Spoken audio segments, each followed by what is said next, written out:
Do you ever engage in arguments online or in real life?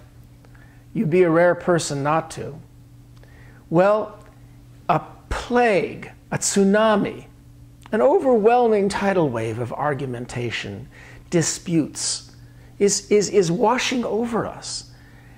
And that's not necessarily a bad thing. We learn a lot from opposition. Opposition is how we're creative. But opposition that is so immature that nothing ever gets anywhere and it devolves into name-calling, this isn't really helpful. I'd like to offer one trick among many for how to get your online argumentation up a level. And it's called the Paraphrase Challenge. The challenge is paraphrase what you think the other person said that you just objected to. It's very simple. It's what reasonable people do. But we generally don't do it. If someone accuses you online of having said something terrible, what is it that you think I said? Is a challenge that makes some people back off or even reconsider. And that's a question you should always ask yourself. Did I really understand what this other person said?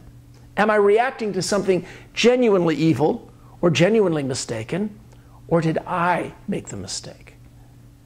And the simplest way to do that is simply to say, before you object to what somebody said, is this what you meant? And then you paraphrase them in different words, but trying for an accurate distillation of what they meant. It seems to me that you are saying, and paraphrase them. How much effort does that take? But it has huge advantages. First, it lets you discover your own mistakes, because you will make mistakes. And if you have paraphrased the other person, it gives them a chance to say, well, what? No, you misunderstood, you misconstrued. And so much pain can be avoided. Or it gives them the opportunity to say, I see, I misspoke. I actually meant something sort of in that ballpark, but much less terrible. Also, it makes you look good. People will recognize, even if they don't know the term paraphrase challenge or even the word paraphrasing, they will recognize an act of maturity when they see it. It'll give you a leg up. It corners your adversaries.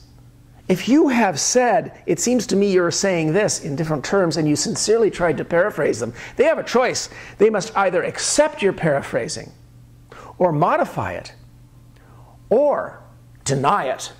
And if they deny it repeatedly, when you're trying again and again and again to paraphrase them, that makes them look bad. And if they accept it, then it's in different language that maybe resets the debate. Continual denial of your paraphrasings makes them look bad. But let's say you succeed in paraphrasing them, and they admit that you have paraphrased them correctly. Now you have two different versions of what they said.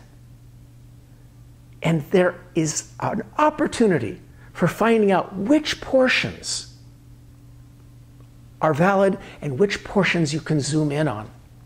Let me give you an example.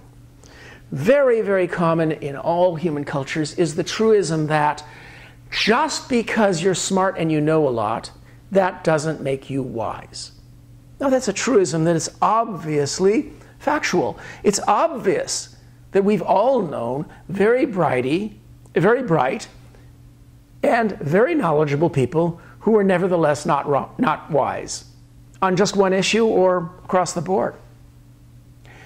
But look at how today that has been translated by certain media in our society into something that's totally different. If you know a lot and you're very smart, it automatically makes you unwise. And this underpins the war on science and on all the other smarty pants groups in society. If you lay out the distinction between these two things and you show that you're paraphrasing what's the essence of what's being pushed by these media, you can get to the heart of it. And that's just one example. So, when you find that someone has said something that deeply offends you, pause and say, is this really what you meant? Paraphrase them.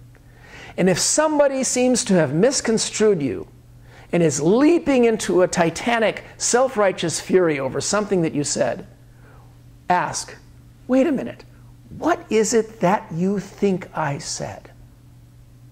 It ought to calm things down.